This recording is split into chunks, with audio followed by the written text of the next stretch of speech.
우리 시간에는 오늘 말씀 요한복음 20장 21절부터 22절에 있는 말씀을 다 같이 봉독하도록 하겠습니다. And the scripture for today is out of Gospel of John, chapter 20, verses 21 through 22. Let us read this English first. Jesus said to them again, "Peace be with you. As the Father has sent me, even so I am sending you." 예수께서도 이르시되 너에게 평강이 있을지어다. 아버지께서 나를 보내신 것 같이 나도 너희를 보내노라. And when he had said this, he breathed on them and said to them, "Receive the Holy Spirit." 이 말씀을 하시고 그들을 향하사 숨을 내쉬며 이르시되 성령을 받으라. 아멘. Amen.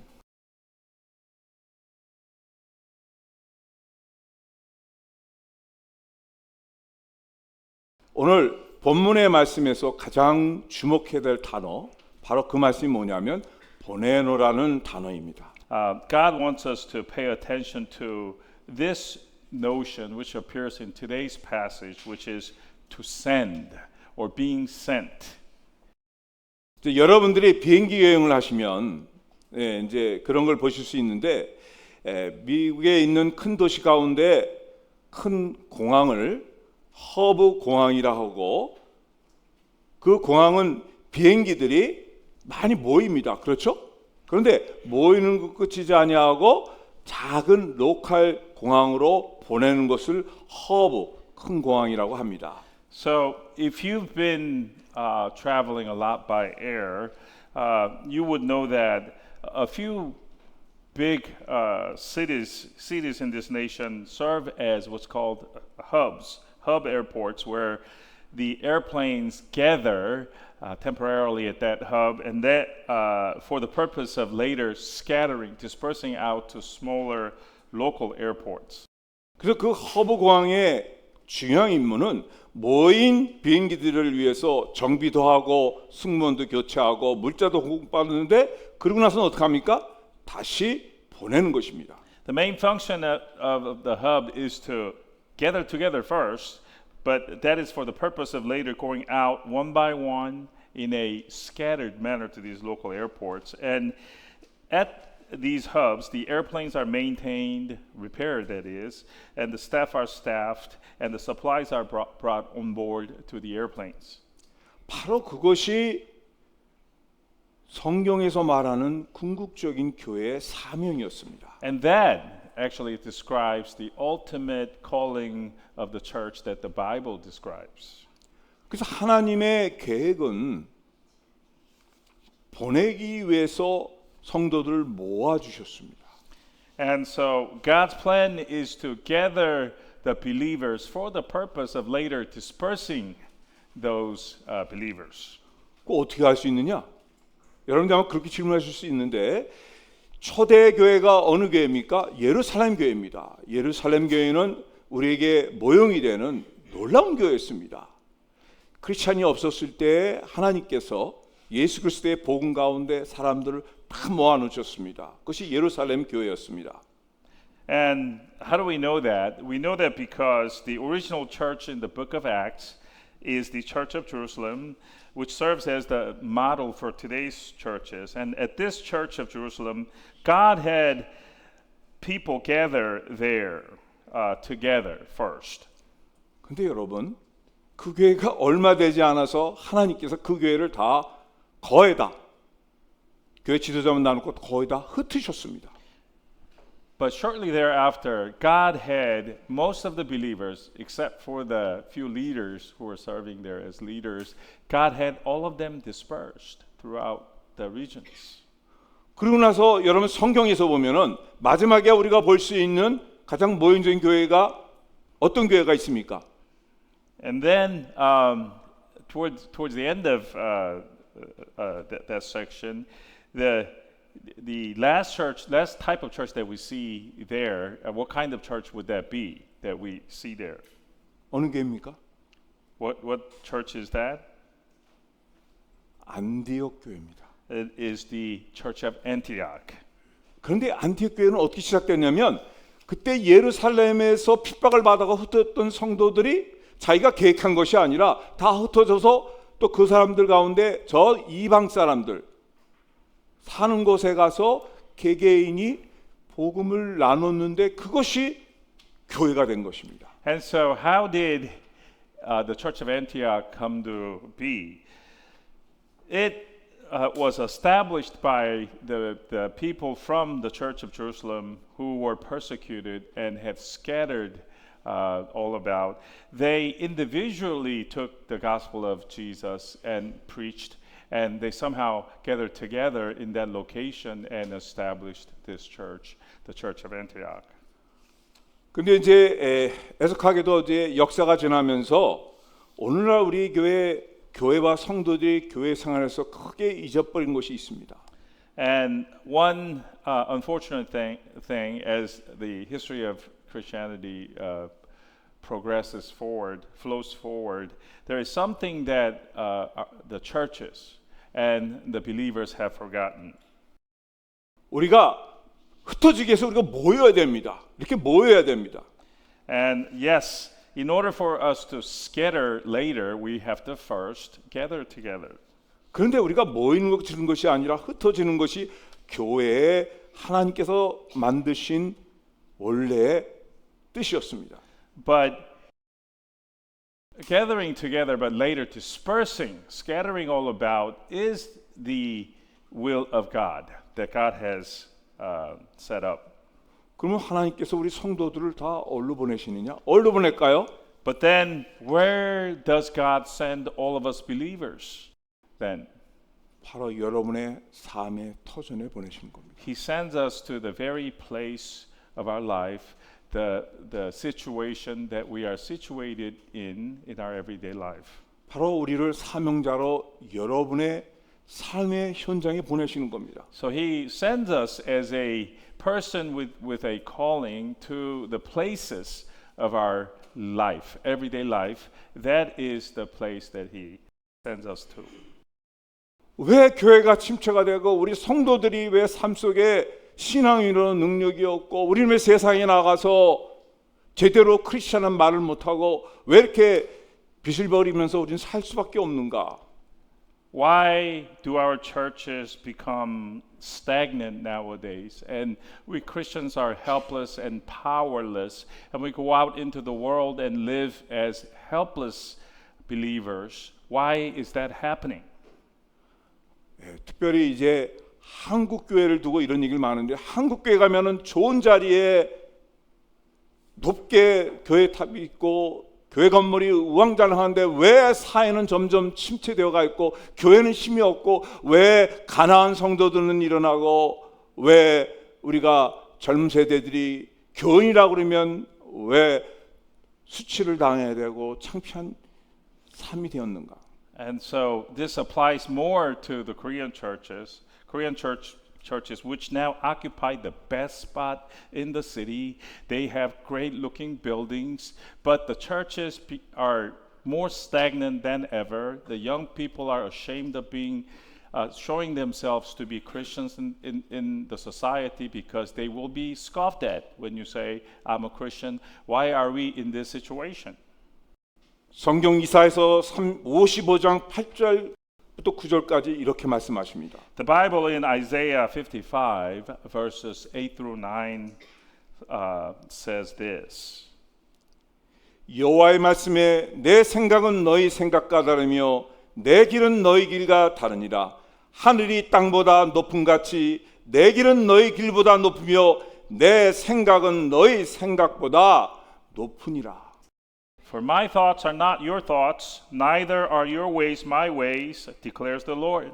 For as the heavens are higher than the earth, so are my ways higher than your ways, and my thoughts than your thoughts.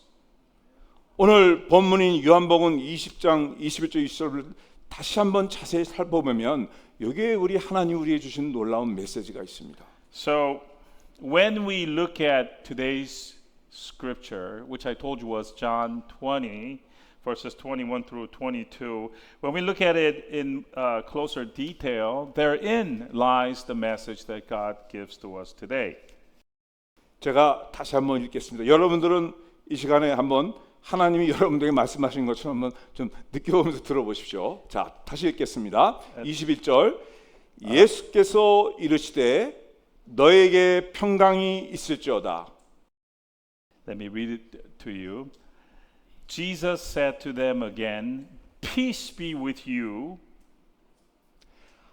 아버지께서 나를 보내신 것 같이 나도 너희를 보내노라. As the Father has sent me, even so I am sending you. 22절입니다.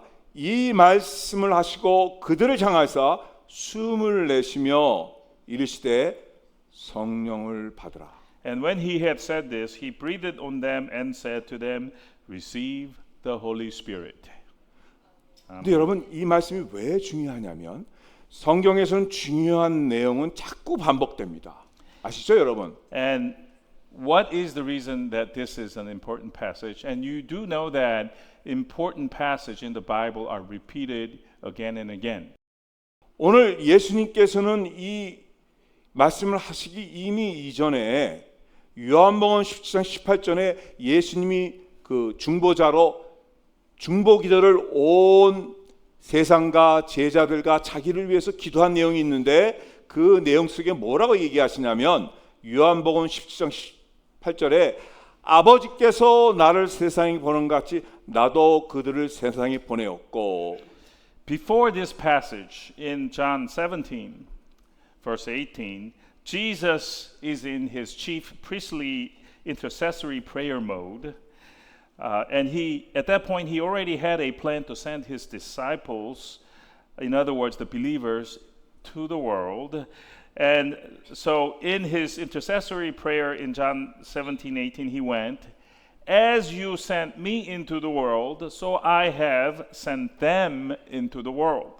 이 내용은 사람들에게 얘기한 것이 아니라 당신이 중보기도 속에서 오늘 이 말씀을 하기 전에 이미 기도하셨던 내용입니다. So today's scripture, chapter 20, verses 21 through 22, is not stated to the people, but the content of what he's saying here was already found in the intercessory prayer that he prayed up to God in the form of an intercessory prayer for his disciples, the believers, and others. 오늘 짧은 시간 안에 배경을 좀 얘기하시면 오늘 우리가 읽은 본문 내용은 제자들이 자기가 따르던 스승이 십자가에서 돌아가셨잖아요. 그리고 나니까 아무것도 없어진 겁니다. 그래서 두려워하고 있어서 자기네끼리 모여서 유대인들을 무서워서 숨어 있다고 얘기가 나옵니다. So to give you a little bit of background for today's scripture, Jesus had just died on the cross here, and his disciples were thrown into a panic. They were in fear of the Jews, and so they were hiding in fear. 예수님께서 첫 번째 나타나서 뭐라고 얘기하냐면 너희는 그렇게 쫄지 말고, 제가 저 표현이 좀 그렇게 씁니다. 그렇게 기죽지 말고 있으라고 먼저 얘기하신 것이 뭐라고 얘기합니까? 평강이 있을지어다. So the risen Lord appears to them, and he first says, "Don't be scared." And he said it in a different form. He said, "Peace be unto you." In other words, don't be scared so much. 근데 성경에서는 하나님이 우리와 함께 하시는 가장 대표적인 가장 확실한 증거는 뭐냐면 피스가 있을지어다. 나에게 피스가 있는 것이 바로 하나님의 임재하심에 대한 가장 증거입니다. And in the Bible, the biggest evidence of God being with us is this shalom, this peace. When we have peace within us, that is the biggest proof that God is with us at that moment. 그 여러분들 빌립보 4장 같은 거 읽어보면 기도했는데 기도 응답이 어떻게 나타나면 우리 마음과 생각 하나님이 지켜서 평강을 주신다고 하셨습니다. And when we pray, the end result of our prayer, God says, the answer is given in the form of peace, or in other words, shalom. 이게 왜냐하면 세상에서는 아무리 권력을 갖고 돈을 많이 가져도 항상 불안한 마음이 있게 되는 겁니다. Because in the world, however much power you have or money you have, you always have this fear. 그래서 여러분 독재자들의 얼굴을 가만히 보세요. 그 얼굴에 피스가 없습니다. Nervousness, otherwise, anxiety. When you look at these dictators in the world, their face, they don't have peace on their face. 자, 그리고 나서 그걸로 끝나지 아니하시고 뭐라고 얘기하시면 내가 너희들을 세상으로 보내노라. After Jesus said, "Peace be unto you," the next thing he said was this: "Just like the Father sent me into the world, I also send you to the world." 여러분 제자들이 예수님이 자기가 따르는 예수님이 돌아가신 다음에 죽음 앞에서 전부 두려워가지고 다락방 같은 데 숨어 있었어요. 무서워서 세상이 무서워서. 그런데 예수님께서는 평강이 있을저다 얘기하시고 그 제자를 어디로 보냅니까? 무서웠던 세상으로 다시 보낸다는 얘기입니다. So what we have here is this: the disciples were fearful of the world after Jesus died. They were actually fearful of the world, but Jesus says, "Peace be unto you, and I'm sending you back into the world from which you were hiding and which you were scared of." 바로 여러분들은 세상에서 여러 가지 눌림과 하고 힘들어서 교회 왔지만은 하나님께서 여러분들을 다시 내보내기를 원하십니다. You folks have fled from the fearful world, seeking refuge in a church, but God is saying, "I am sending you back out into the world with my shalom." 그런데 여러분 우리 오늘 본문 마지막에 뭐라고 얘기했습니까? But the last part of today's scripture, what did Jesus say? 근데 여러분 성령을 받으라 전에 있는 단어를 유심히 보시기 바랍니다. He said, "Receive the Holy Spirit," but look at the terminology that appears right before that. 뭐라고 되어 있습니까? What does it say? 예수님께서 말씀으로 하라고 표현을 했지 않고 숨을 쉬었다. 누구의 숨입니까? So 예수님의 숨. Jesus didn't say this word at this time, but he breathed. Whose breath was this? Jesus' breath. 하나님께서 이 세상을 창조하실 때 창세의 내용을 보면 그 단어와 같은 단어의 뜻이 있습니다. And it is the very same word used in the instance of God creating the world when he used his breath. It's the same word. 바로 하나님은 숨을 통해서 그 하나님의 호흡을 통해서 무에서 유를 창조하신 분입니다. Our God creates something from nothing with his breath in the beginning and also in the scene. 바로 성령의 역사 없이는 여러분들이 나가서 세상에 제대로 된 삶을 살 수가 없고 세상을 이길 수가 없는 겁니다. So what we have here is that without the help of the power of the Holy Spirit, you could not go out into the world and live a proper life of a Christian, nor can you overcome the world. 바로 오늘 우리가 알아야 될 것은 그 예수님의 제자들이 힘없이 다락방에 숨어 있었던 제자들이 성령을 받고 세상을 뒤집어놓은 역사가 바로 사도행전, 성령행정이라고 하는 역사가 만들어진 것입니다. The disciples who were right before this helpless, hiding in the upper room of Mark, scared to death of their life. After they receive the Holy Spirit, what they do afterward is the book of Acts, which is another name for which is the book of the Holy Spirit, Acts of the Holy Spirit. 바로 우리가 잊어버린 것은 바로 사명에 대한 것을 깨닫는 것만 중요한 거죠. 그 사명을 감당할 만한 여러분에게 능력이 있어야 된다는 사실입니다. What we have forgotten Now, we do know what it means to have a calling, but we have forgotten the fact that in order to discharge our calling well, we need to have this, the power of the Holy Spirit.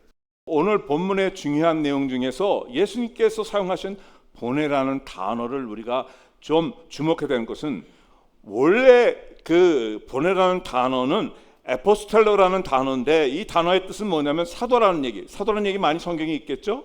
I would like to focus on the three big parts, big meanings which appear, and one is on the word send, which in Greek original language is apostolos, which is the root word for apostles. 그래서 이 정확한 뜻은 뭐냐면 예수님의 사명을 이어받아서 세상 속에서 복음을 증거하는 직분자가 아니라 그런 삶의 태도와 방향을 의미한다는 뜻이 있습니다. Apostelos in Greek. So then, the one who is sent is not just a messenger only, but is the one who has been transferred. One who has been transferred. The calling of Jesus is to spread the gospel out into the world. This apostleship is not just a position or a title, but involves life attitude and life direction that all of us Christians should have and take. 다시 말해서 이 개념은 우리 교회에서 너무 이것을 줄여서 얘기했는데 소홀히 다뤘는데 이 개념은 단순히 선교사나 목회자에게만 하는 것이 아니라 예수 그리스도를 통해서 거듭나고 성령을 받은 모든 성도들이 자신이 그런 사명자라는 사실입니다. So this notion, this concept was perhaps looked at too lightly or in an abridged way, but apostleship is not just for the pastors or for the concept of being sent, that is for pastors or just missionaries, but for all Christians. 다시 말해서 이 시대에 다시 회복해야 될 것은 우리 모든 믿는 한 사람 사람들이 사명자라는 사실입니다. So what we need to reconsider at this juncture is the fact that all believers are called people. We all have callings. 이렇게 될 때 우리의 신앙과 삶의 태도가 바꾸게 됩니다.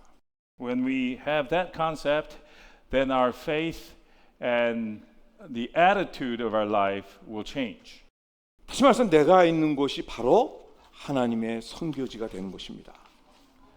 In other words, this will make the scenes of our life where we are situated now our mission field. 그래서 우리의 말과 행동과 사람의 관계를 통해서 하나님의 뜻을 이루는 통로가 되는 것입니다. So if the place that I'm in now is the mission field, the mission place of God, then whatever I say or however I act, the relationships that I have or relations I have now may all serve as the channels and the means to accomplish God's will. 자, 우리 같이 기도하시겠습니다. Let us pray together. 사랑의 아버지 하나님, 오늘 사랑하는 성도들의 마음속에 주의 음성을 들려주시고 내가 지금까지 내가 무슨 힘으로 무슨 능력으로 세상에 나와 세상과 싸울 수 있는가를 물어볼 때 주님 말씀하시옵소서. 평강을 주시옵시고 저들에게 확신을 주시옵시며 무엇보다 성령의 충만한 역사를 허락해 주옵소서. Lord, help your dear congregation to hear your voice today. And when the question arises in their mind, with what power do I fight and overcome the world? Let them hear your voice. Breathe onto them your breath and give them shalom that you can give, and also give them the power of the Holy Spirit. 예수님의 이름으로 간절히 기도하옵나이다. In Jesus' name we earnestly pray. 아멘. Amen.